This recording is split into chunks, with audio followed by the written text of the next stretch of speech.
축복된 안식일입니다. 이 안식일에 하나님의 성전에 오신 모든 분들을 진심으로 환영합니다. 오늘 우리 집사님 찬양해 주신 것처럼 정말 하나님의 크신 사랑이 여러분들의 마음속에, 가정에 함께 하시기를 기원합니다. 오늘 또 방송을 통해서 이 예배에 참여하시는 분들에게도 동일한 하나님의 은혜가 함께 하시기를 기원합니다. 여러분, 오늘 설교의 제목이 무엇인지 한번 확인해 보셨습니까? 자, 오늘 여러분이 돌아가실 때 딱 하나만 가지고 돌아가시면 됩니다. 뭡니까? 아니, 여기 있잖아요. 뭐라고요? 좋은 관계. 요거를 순수한 우리말로 뭐라고 하는지 아십니까? 사이 좋게. 자, 우리는 다 행복하게 살고 싶어 합니다. 여러분, 제가 어떤 거를 찾으면 여러분이 행복감을 느끼실까 그랬다가 제가 찾아본 게 가족이고요. 저렇게 온 식구들이, 할머니, 아빠, 엄마, 손주들까지 함께 저렇게 활짝 웃고 있는 모습이 정말 여러분들이 꿈꾸는 모습이 아닐까라고 생각을 해봤어요. 자, 근데 여러분, 무엇이 우리가 행복하다고 느끼도록 결정할까요? 무엇이 우리가 행복하다라고 느끼도록 만들까요? 자, 이거를 제가 말씀드리면 이게 목사님 얘기했으니까 이렇게 생각하실까봐 제가 오늘은 여러분들에게 하버드 대학교의 한 교수님을 소개해 드리겠습니다. 이 사람이 로버트 워딩거라는 교수님이신데 하버드 대학교의 의과대학 정신과 교수이고 심리학자입니다. 이 테드라는 프로그램에 나와서 무슨 얘기를 했냐면, 무엇이 사람의 인생을 행복하게 만드는가를 이제 연구 발표한 것입니다. 하버드 대학에서 1938년부터 75년, 그러니까 2015년까지 75년 동안 연구한 주제가 뭐냐면 무엇이 사람을 행복하게 만드느냐예요. 자, 근데 누구를 조사했냐면 그 보스턴 지역에 있는 하버드 대학교 대학생도 조사했고, 그 지역에 있는 가난한 소년들도 조사해서 총 724명을 뽑았습니다. 그래갖고 이 학생들을 75년 동안 2년마다 인터뷰를 하는 거예요. 부모님은 어떤지, 가정생활은 어떤지, 사회생활은 어떤지, 건강한지, 친구관계는 어떤지, 성공했는지, 어쩐지 저쩐지를 다 연구했습니다. 그리고 이제 2015년에 이 로버트 워딩어라는 교수가 이제 그 결과를 발표한 것입니다. 근데 여러분, 결론이 뭐냐면 행복은 사람들이 쫓는 돈, 성공, 부, 명예에 있지 않고 열심히 노력하는 과정에서 느끼는 성취감도 아니라는 거예요. 그럼 성공이 뭐냐? 행복이 뭐냐? 인간관계가 행복의 열쇠였다는 겁니다. 자, 그러면서 이렇게 얘기를 해요. 좋은 관계는 우리를 행복하고 건강하게 지켜준다. 마침표. 미국 사람들이 강조할 때 뭐라고 얘기해? 마지막에 period 그러잖아요. 그러니까 good relationship keeps us happier and healthier. period. 그러니까 좋은 관계가 우리를 행복하고 건강하게 지켜준다는 거예요. 몇 년 동안 조사해 보니까 75년. 자, 그럼 이제 건강한 관계란 이런 겁니다.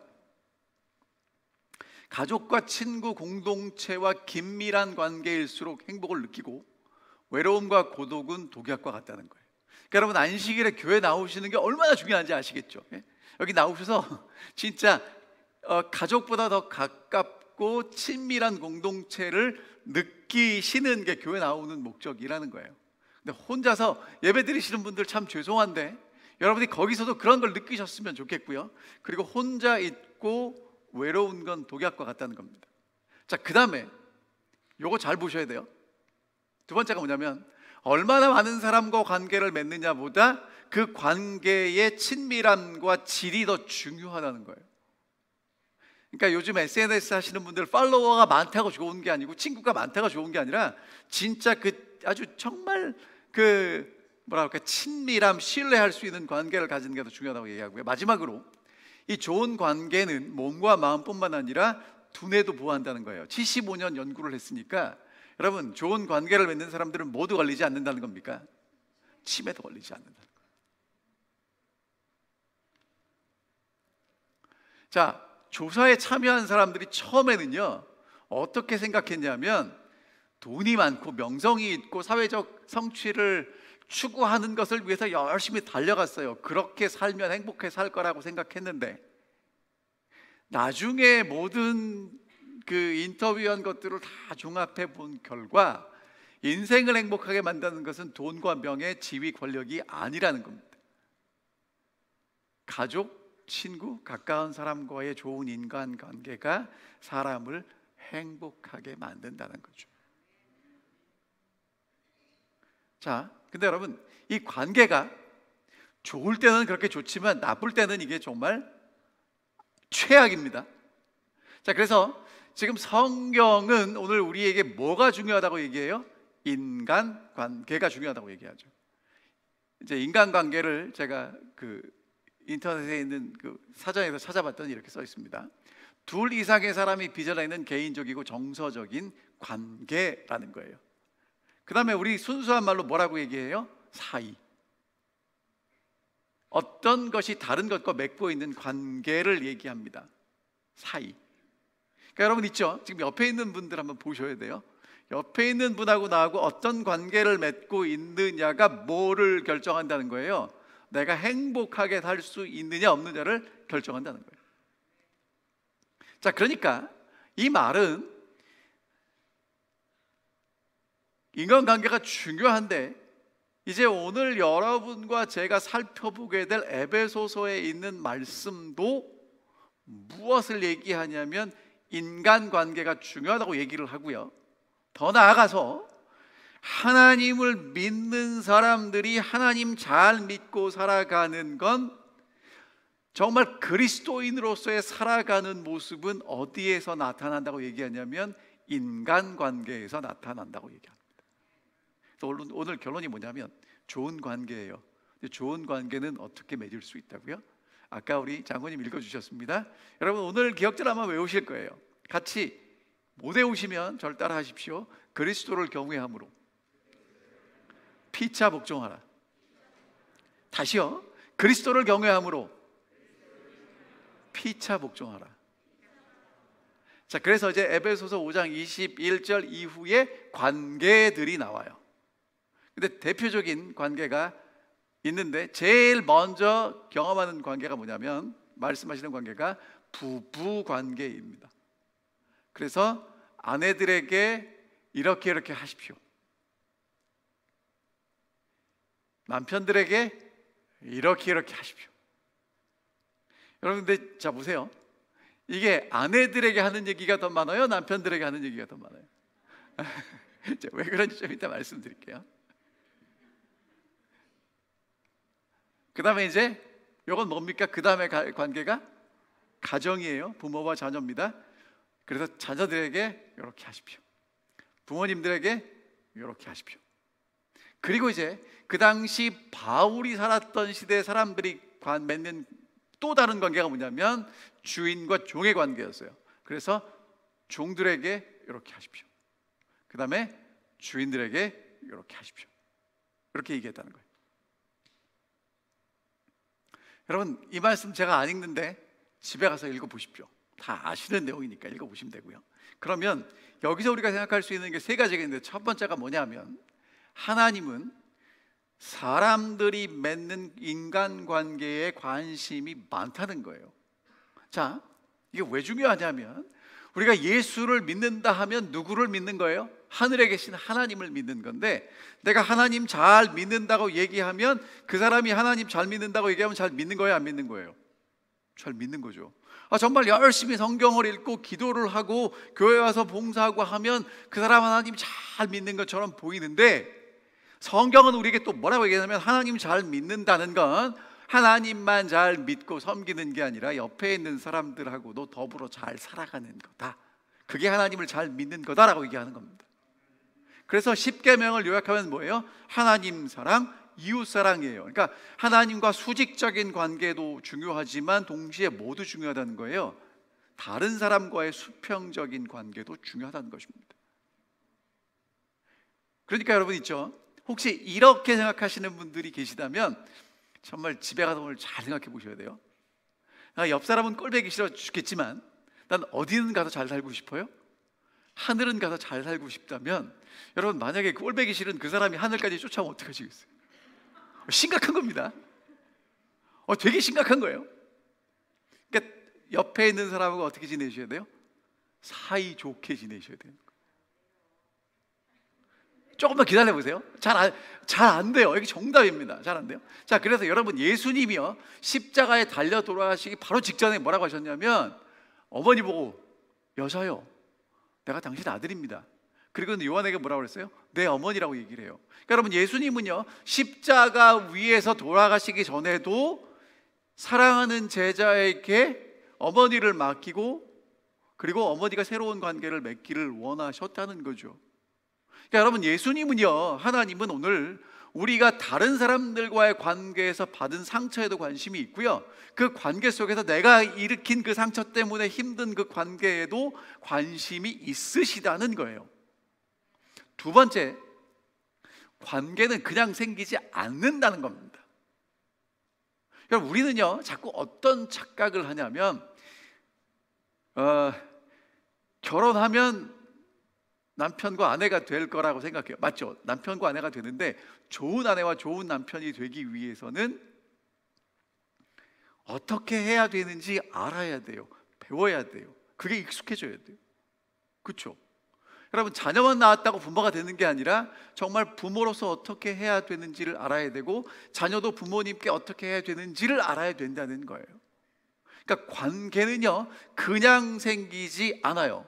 준비 없이 관계를 맺고 살면 어떻게 되냐면, 살다 보면 잘 되겠지. 여러분, 잘 됩니까? 안 됩니까? 안 됩니다.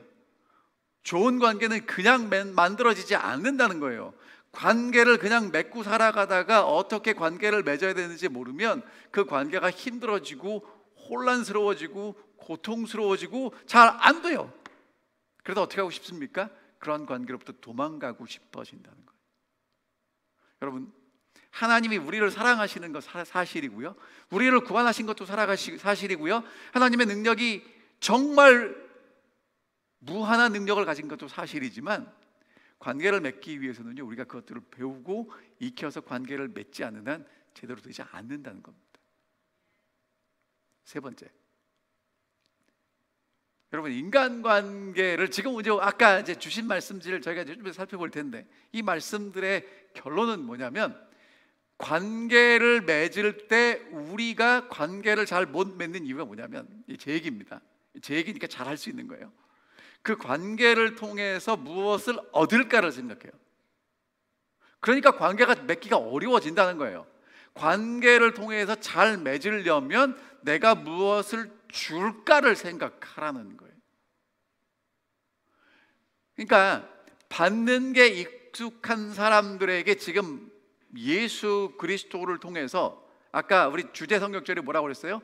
그리스도를 경외함으로 피차에 복종하라고 말씀하시므로, 오늘 우리가 받는 관계에서 이제는 주는 관계로 넘어서라고 말씀하고 계시는 겁니다. 근데 여러분, 보통 우리들의 관계의 문제가 뭐냐면, 아내들은 이렇게 얘기합니다. 남편들이 이렇게 얘기해요.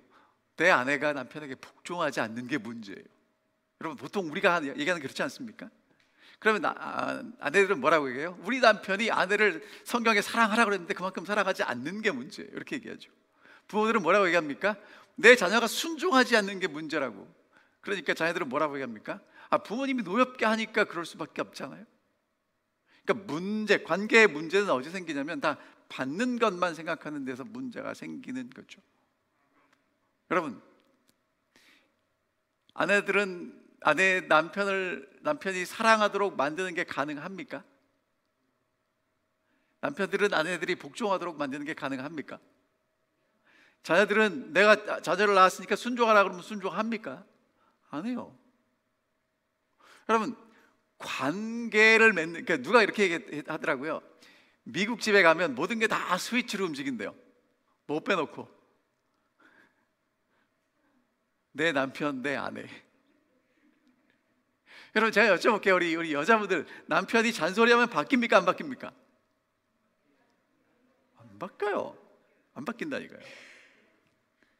자, 그러니까 인간관계는요, 받는 데서 변화가 생기는 게 아니라 주는 데서 생기니까 누가 바뀌어야 돼요? 상대방이 바뀌는 게 아니라 내가 바뀌어야 된다는 거예요. 자, 그래서 관계를 위한 이제 비밀을 이제 여러분들에게 좀 말씀드릴게요. 아내들에게 얘기합니다. 아내들에게 주님께 순종하듯 자기 남편에게 순종하십시오. 이렇게 얘기합니다. 자, 근데 여러분 이제 이걸 아셔야 돼요. 이게 지금 우리 시대에 하는 얘기가 아니라 1세기의 로마라는 나라에 살던 사람들이에요. 그러니까 2000년 전 이야기고요. 2000년 전에는요, 사람들이 지금이랑은 달라요. 그때는 남성 중심의 사회였다는 거 알죠? 그렇죠? 그런데 지금 사도 바울이 하나님의 말씀으로 대언하면서 뭐라고 얘기하냐면, 아내된 사람들은 주님께 순종하듯 자기 남편에게 순종하라고 얘기합니다. 자, 아내가 남편에게 복종하고 순종하라고 얘기하는 게 당연한데 그렇게 하라고 얘기를 해요. 그러니까 그렇게 얘기하는 이유가 뭐냐면, 남편이 힘이 있고 복종해야 되니까 복종해야 되는 게 아니라 새로운 이유 때문에 복종하라고 얘기하는 거예요. 왜? 남편은 그리스도와 같고 아내는 교회와 같기 때문에 교회가 그리스도에게 복종하는 것처럼 아내도 그리스도에게 복종하라고 이야기합니다. 여러분, 그렇다면 여기는 뭐냐 하면, 지금 아내가 남편에게 복종하는 건 교회가 그리스도에게 복종한다면 그 남편은 그리스도가 교회를 사랑한 것처럼 누구를 사랑하게 된다는 거예요.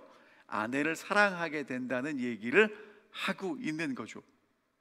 그렇죠? 그러니까 여러분, 지금 이제 이 아내들에게 복종하라는 얘기는 부부 관계가 원만하게 되기 위해서 아내들은 남편에게 복종해야 되는데, 그 남자가 힘이 있으니까, 경제력이 있으니까 그런 게 아니라 교회가 그리스도에게 복종하는 것처럼 그렇게 복종하라고 이야기를 하는 것입니다. 그러면 그리스도인 아내가 그리스도께 복종할 때 남자를 주인으로 생각하고 복종할 수 있게 된다는 거죠. 왜냐하면 그 남편도 그리스도께 복종하기 때문에 그렇게 된다는 것입니다. 자, 근데 이제 남편들에게는 더 많이 말씀하세요. 왜 그럴까요? 왜 더 많이 말씀하실까요? 예? 더 많은 뭐가 있는 거예요? 책임이 있는 거예요. 그리고 사실 여러분 있죠? 이 로마 시대의 남편은 절대적인 권위를 갖고 있었어요, 집에서. 근데 지금 이제 남편들에게 아내를 뭐 하라고 얘기하냐면 사랑하라고 얘기를 합니다. 그러니까 아내가 그리스도에게 복종하는 것처럼, 교회가 그리스도께 복종하는 것처럼 아내가 남편에게 복종하라고 얘기하면서 남편에게 더 많이 얘기한다는 건 남편이 정말 잘해야 된다는 얘기를 하는 거예요. 근데 남편이 정말 잘해야 된다는 얘기를 하면서 저기 뭐라고 써 있냐면,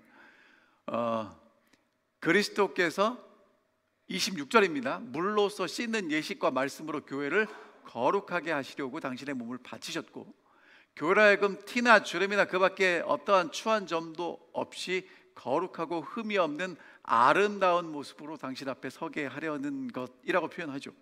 그러니까 여러분, 이것을 어떤 분이 이렇게 설명했더라고요. 교회를 거룩하고 아름답고 영광스럽게 티나 주름이 없이 꾸미는 것처럼 남편이 정말 아내를 사랑할 때 아내가 그렇게 아름다운 여자가 된다는 거예요.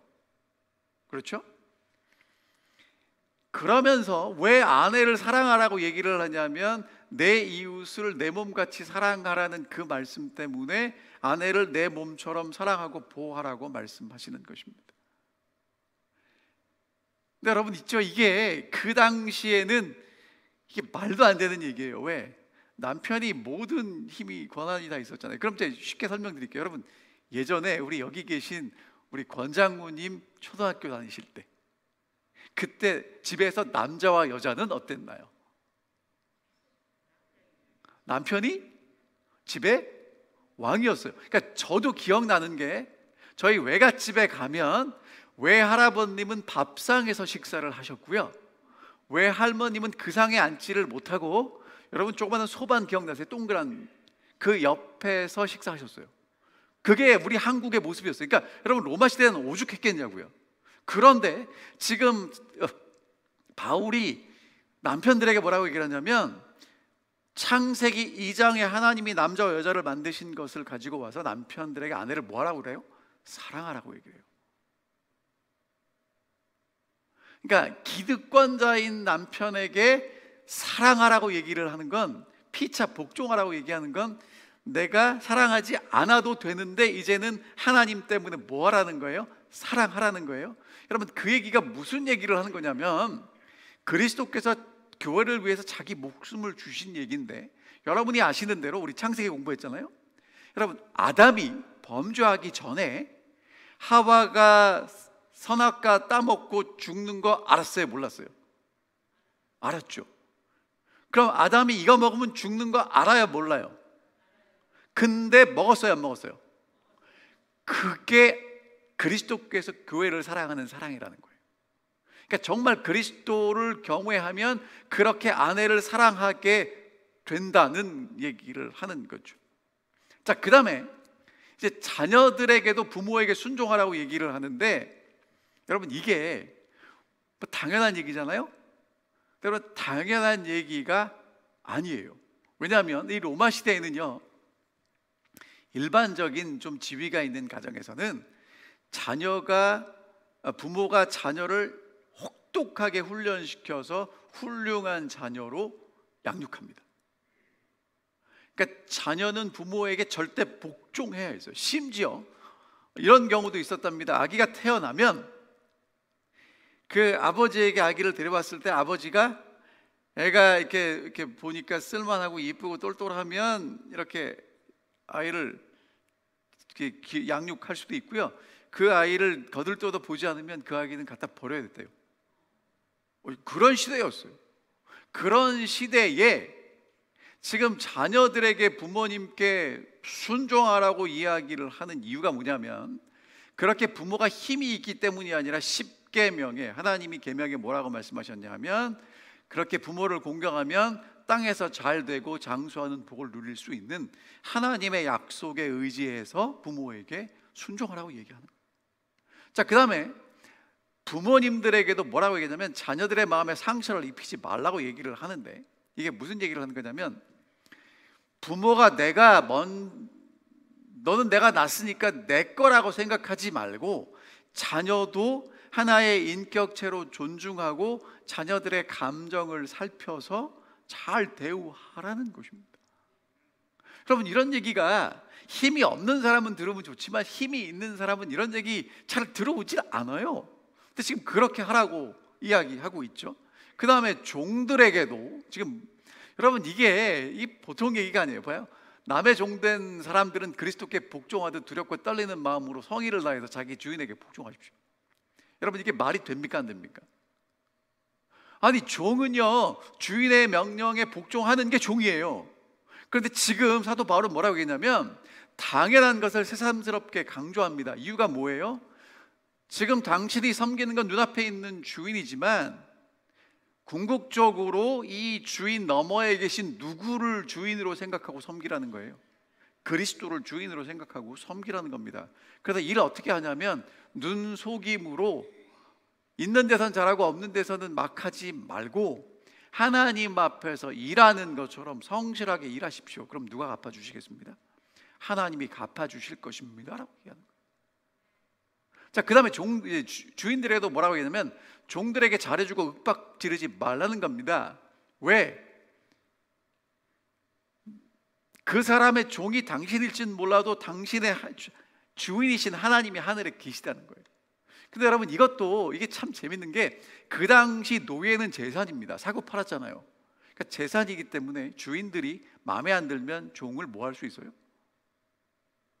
죽일 수도 있어요. 문제가 되지 않아요. 그런데 그 시대에 여러분 잘 생각하셔야 될 게 뭐냐면, 그럼 사도 바울이 노예 제도를 폐지합시다 그런 얘기를 한 게 아니라, 주인과 노예 제도는 인정하면서 주인들에게 노예들을 윽박지르지 말고 사람답게 대우하도록 지금 가르치는 것입니다. 왜? 진짜 주인이 어디 계시니까? 하늘에 계시니까. 자, 근데 지금 문제가 뭐냐면, 아까 우리 어머님 말씀하신 대로 이런 관계가 잘 돼요, 안 돼요? 여러분, 뭐가 제일 힘듭니까? 사람들이 직장을 그만두는 이유가, 직장인들을 조사해 보면 직장을 그만두는 이유가 급여가 낮아서 그만두는 것보다 인간관계가 힘들기 때문에 그만두는 게 훨씬 더 퍼센테이지가 높다는 거예요. 심지어 더 좋은 조건이 있어도 함께 일하는 팀원들이 좋으면 이직하지 않는답니다. 그만큼 인간관계가 중요하다는 거예요. 자, 그러면 좋은 인간관계를 맺는 비결이 뭔가? 성경은 이렇게 얘기합니다. 그리스도를 경외함으로 피차 복종하라. 자, 여러분, 그리스도를 경외함으로 어떻게 해요? 서로 뭐 하라는 거예요? 복종하라는 거예요. 1세기 로마는요, 명령하는 자와 복종하는 사람만 있었어요. 힘이 있는 사람은 명령하고 힘이 없으면 명령을 따라가는데, 지금 뭐라고 얘기하는 거냐면, 힘이 있건 없건, 돈이 많건 적건, 남편이건 아내이건 부모이건 자녀이건 상관없이 피차 뭐 하라는 거예요? 복종하라는 거예요. 사실은요, 누구에게 더 큰 책임을 부여하냐면 아내보다 남편에게 더 큰 책임을 부여합니다. 힘이 있는 사람이 더 큰 책임이 필요하다는 거예요. 자, 근데 제가 고전에 여러분들에게 좀 한 가지 말씀을 드려야 될 게 있습니다. 제가 이렇게 이제 오늘 설교를 준비하다 보니까 좋은 관계를 만드는 방법 5가지를 어떤 사람이 얘기했더라고요. 여러분, 이게 뭐 절대적인 건 아니지만 일리가 있어서 여러분들이 갖고 왔습니다. 관심을 구걸하지 말라는 거예요. 여러분, 관계를 맺는 건 누군가 나에게 관심 가져주는 거잖아요. 관심 가져주면 참 좋아합니다. 그리고 그 관심을 통해서 인정받는 거 너무 좋아해요. 그런데 진짜 좋은 관계를 만들려면 그런 관심을 구걸하지 말고 인정받는 것에 집착하지 말라는 거예요.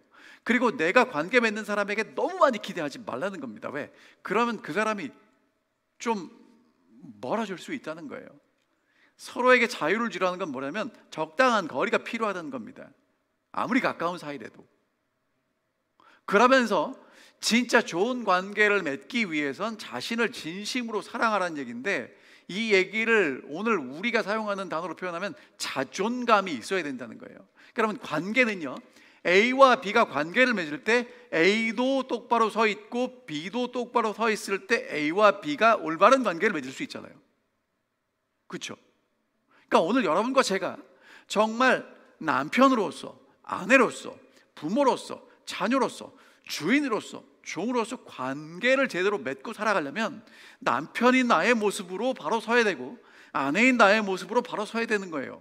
부모가 바로 서야 되고 자녀가 바로 서야 관계가 맺어진다는 거예요. 그냥 무조건 받기만 해서는 관계가 맺어질 수 없다는 거예요. 그래서 다시 이 말씀을 여러분들에게 이제 드려야 되는데, 그리스도를 경외함으로 피차에 뭐 하라는 거예요? 복종하라는 거예요. 하나씩 살펴볼게요. 그리스도를 뭐 함으로? 경외함으로. 여러분, 경외가 뭡니까? 두려운 거죠. 두려운 거예요. 근데 그리스도를 바라볼 때 너무나 두렵고 떨리는데, 두렵고 떨리기 때문에 무서워서 도망가는 게 아니라 그 그리스도를 바라볼 때 더 가까이 갈 수밖에 없는 그런 거, 뭔지 아시겠죠? 예? 여러분, 그리스도를 경외한다는 게 그리스도를 무서워함이 아니에요. 무서우면 도망가잖아요. 근데 도망가는 게 아니고 그리스도, 십자가에 달려 돌아가신 그리스도를 보니까 너무너무 큰 뭔가가 있는데 내가 감히 가까이 갈 수는 없지만 그래도 도망갈 수 없고 더 가까이 가게 되는 그 무엇, 그걸 여러분이 발견하셔야 된다는 거예요. 그럼 이제 그게 뭔가 제가 설명을 드리면, 여러분, 그리스도 없이, 그리스도를 경외함 없이 사람들은 자기에 대해서 어떻게 그 사람의 가치가 평가되냐면, 가지고 태어났거나 아니면 나중에 내가 얻은 것들 때문에 평가가 돼요. 학벌, 집안, 외모, 능력, 소유, 직위, 여러분 그런 것 때문에 우리가 평가되죠. 맞습니까? 근데 그런 것 때문에 내가 평가되는데 그게 사라지면 그 평가가 어떻게 돼요? 그 좋은 평가도 사라지죠. 그러니까 불안정해요. 잘하면 인정받고 못하면 무시받고 소외당합니다. 여러분, 이게 지금 우리가 일반적으로 가지고 살아가는 관계를 맺는 불안함이에요. 자, 근데 그리스도를 경외하는 사람은요, 하나님의 창조와 그리스도의 구속을 통해서 내가 누구인지를 깨닫게 돼요. 여러분, 성경을 믿죠? 믿으시죠? 하나님이 세상을 창조하신 거 믿으시죠? 하나님이 하나님의 형상과 하나님의 모양으로 아담을 창조한 거 믿으십니까? 그럼 오늘 우리는 하나님의 형상과 하나님의 모양대로 창조된 하나님의 아들과 딸이 맞아요? 맞죠? 근데 죄로 인해 우리가 다 망가졌단 말이에요. 그 망가진 우리를 회복시키기 위해서 하나님이 값을 치르셨는데 그 값이 하나님의 하나밖에 없는 아들 예수 그리스도의 피로 값을 지불한 건 맞습니까? 그럼 나는 어떤 존재예요?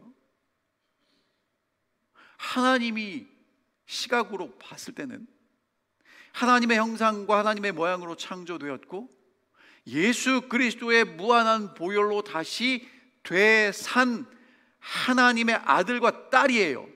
그게 나의 가치란 말이에요. 옆에 있는 사람이 뭐라고 얘기하는지 상관없어요. 하나님이 나를 그렇게 생각하신다고요. 근데 여러분, 여기서 한 가지 기억하실 게 뭐냐면, 우리가 자꾸 이런 생각이 들어요. 그래도 교회 나와서 기도하고, 그래도 아침에 성경 보고, 그래도 오늘 좀 선한 일하면 하나님이 사랑하시겠지? 여러분, 로마서 5장에 뭐라고 말씀하셨어요? 우리가 아직 죄인 되었을 때에 그리스도께서 우리를 위하여 죽으심으로 하나님이 우리를 얼마나 사랑하시는지를 뭐 하셨다고요? 확증하셨다. 그러니까 여러분, 하나님이 우리를 사랑하는 사랑에는 조건이 있어요, 없어요? 없는데 자꾸 갖다 붙이니까 불안해지는 겁니다. 자, 그 다음에 한 가지 더 말씀드리는 게 뭐냐면, 여러분과 제가 예수 그리스도의 십자가 앞으로 나아갈 때 우리의 가치는 이미 그런 가치가 됐고요, 어떤 누구도 그 가치에 영향을 미칠 수 있어요, 없어요?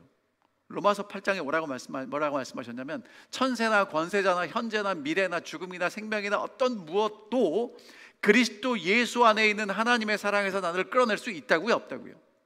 없다고요. 그러니까 여러분, 나는 가치가 있어요, 없어요? 누구 때문에?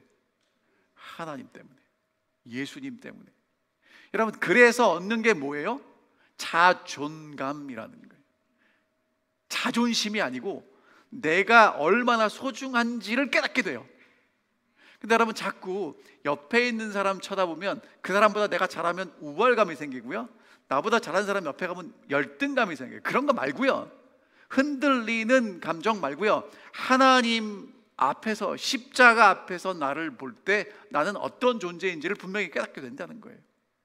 근데 여러분, 이거를 제가 여러분들에게 좀 잘 설명을 드리면 좋겠는데, 제가 이 시적인 것하고는 정말 담싸는 사람이라 제가 한 복음성가 가사를 여러분들에게 읽어드릴게요. 참 오늘 아침에 오는 내내 제가 이 복음성가를 들었는데 참 많이 감동받았습니다. 나는 내 안에 있는 목소리들과 싸웁니다. 내 마음속에서 자꾸 뭐라고 했냐면 I'm not enough, 충분하지 않다는 거예요. 그리고 내게 들어오는 거짓말들은 전부 이렇게 얘기합니다. 넌 수준 미달이야. 그리고 이렇게 잘할 때 못할 때 계속 점수가 매겨지는 그런 존재로 살아가는 게 참 힘들다고 얘기해요. 그래서 뭐가 필요하냐면 Remind me once again, 다시 내게 알려주십시오. Who am I? 내가 누구인지. 내가 그게 필요하다는 거예요. 그러면서 이렇게 얘기합니다. 내가 하나님의 사랑을 느끼지 못할 때 하나님은 내게 사랑받는 존재라고 말씀하셨습니다. 내가 너무 약하다고 느낄 때 하나님은 내가 너를 붙잡고 세웠기 때문에 강하다고 말씀하셨습니다. 내가 미치지 못했다고 참 낙심될 때 뭐라고 말씀하셨냐면 내가 붙들고 있다고 말씀하셨다는 거죠. 그리고 내가 어디도 속하지 못한 것처럼 느낄 때 하나님께서 뭐라고 말씀하셨냐면 You are mine, I'm yours. 그러니까 내가 하나님께 속한 사람이라고 말씀하셨다는 거죠. 여러분, 이 하나님이 십자가에서 여러분과 제게 하신 말씀을 믿으셔야 합니다. 그리고 그게 머릿속에서 믿어지면서 가슴으로 느껴지셔야 돼요. 그럴 때 내 존재가 어떤 존재인지를 진짜 깨닫게 된다는 것입니다. 그게 그리스도를 경외함으로라고 얘기하는 것 같아요. 자, 저에게 이제 단 한 가지 중요한 건 하나님이 나를 어떻게 생각하시는 거라고 얘기하고요, 오직 주님 안에서 저의 가치를 발견하고 주님 안에서 저의 정체성을 찾고 싶습니다. 제가 갖고 있는 모든 것 지금 다 주님 앞에 내려놓을 텐데 뭘 내려놓을 거냐면 제가 한 모든 실패들, 제가 한 모든 승리와 성공들 전부 드리겠다고 말씀하십니다. 내가 하나님의 사랑 느낄지 못할 때 나는 너를 사랑한다고 하나님이 우리에게 말씀하셨고요, 내가 너무 약하다고 느낄 때 그리스도 안에서 강하다고 말씀하십니다. 내가 미치지 못했을 때 내가 여전히 너를 붙잡고 있다고 말씀하시고요, 어디도 속해 있지 못하다고 느낄 때 너는 내 거야 라고 말씀하셨다는 거죠. 여러분, 정말 그리스도를 경외하시기 바랍니다. 십자가 앞으로 나아가시기 바랍니다. 여러분은 소중합니다. 왜 소중합니까? 나 때문이 아니고요, 누구 때문이 아니고요, 무엇을 가지고 계시기 때문이 아니고요, 얼마나 많이 배우셨기 때문이 아니고요, 능력 있기 때문이 아니라 십자가에서 하나님이 지불하신 가치, 예수 그리스도의 보혈 때문이라는 거예요. 여러분, 그것을 아는 사람들은 뭐 할 수 있냐면 피차 복종할 수 있어요. 복종하라는 헬라어 단어가 휘포타소예요. 이 두 개의 단어가 붙어 있는 겁니다. 휘포라는 단어는 아래에 있다는 뜻이고요, 타소라는 것은 정렬하는 거예요. 그러니까 여러분, 그러면 아래 정렬하는 거죠. 여러분, 자존심 세우고 싶은 사람이 다른 사람 밑에 가 서고 싶어요? 뒤에 가고 싶어요? 아니죠. 그런데 여러분, 내 가치가 어디 서 있든지 상관없이 가치가 인정된다면, 내가 두 번째 섰든 세 번째 섰든 상관없이 내가 가치가 있다면 앞에 설 이유가 있어요? 높은 데 갈 이유가 있어요? 없다는 거예요. 그러니까 가치가, 여러분과 제가 생각하는 가치가 먼저 가고 빨리 가고 더 많이 가지고 있는데 있다면 먼저 가셔야 되고 빨리 가셔야 되고 더 많이 소유하셔야 돼요. 하지만 내 가치가 하나님께로부터 온 그 가치라면 빨리 안 가셔도 돼요. 더 많이 안 가지셔도 돼요. 왜? 내 가치를 그런 것들이 영향을 끼칠 수 없다는 거예요. 절대적으로 하나님 안에서 살아가는 사람이 된다는 거죠. 그러니까 명령하는 자와 복종하는 자로 양분된 사회, 1세기 로마뿐만 아니라 지금도 마찬가지죠. 더 많이 가진 자와 덜 가진 자, 더 많이 배운 자와 덜 배운 자, 더 능력 있는 사람과 덜 능력 있는 사람. 그런데 그리스도를 경외하는 사람은요, 이제 뭐 할 수 있어요? 서로 복종하고 순종하는 게 가능하기 때문입니다. 가능합니다. 왜냐? 내 가치가 내게 있지 않기 때문이죠. 자, 여러분, 이게 예수님이 제자들에게 이것을 가르친 모습이에요. 제자들이 예수님 예루살렘 올라간다고 그러니까 너무너무 좋았어요. 왜? 예수님 올라가면 이제 뭐 될 거예요? 왕이 될 거야. 그럼 예수님 따라다니는 우리는 뭐가 돼요? 이제 그 앞에 한 자리씩 차지하겠죠. 그래가지고 예수님 제자들이 이제 지들끼리 싸우는 거예요. 누가 더 크냐? 그때 예수님이 보여주신 게 뭐냐면, 야, 진짜 큰 사람은 이런 거야. 그리고는 제자들의 발을 닦으셨어요. 여러분, 근데 기억하세요. 여러분, 예수님이 제자들의 발을 닦았다고 종됩니까? 아니죠. 이렇게 말씀하십니다.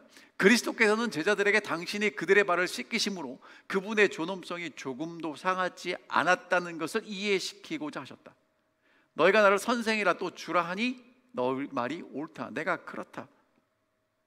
여러분, 예수님이 제자들의 발 닦았다고 예수님이 제자들의 종 되는 거 아니에요. 맞습니까? 우리가 서로 복종했다고 내 같이 사라지는 거 아닙니다. 누가 그러더라고요. 내가 유명하지 않을 때는 이상한 일을 하면 그게 정말 이상하게 보이지만 내가 유명해지면 이상한 일이 유명해지는 일이 된다는 거예요. 맞습니까?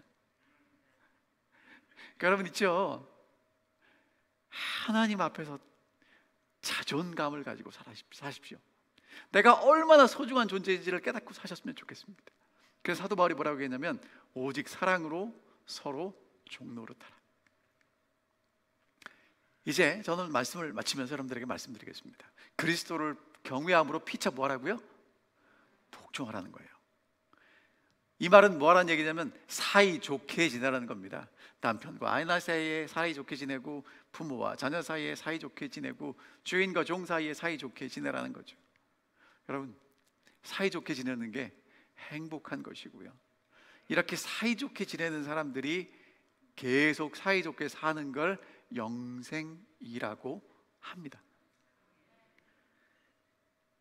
여러분, 정말 그리스도 예수 안에서 서로 손잡고 그리스도를 두려워함으로 서로 순종하는 우리 모든 사랑하는 올랜도 중앙교회 성도님들 되시기를 바라면서 오늘 말씀 드리겠습니다.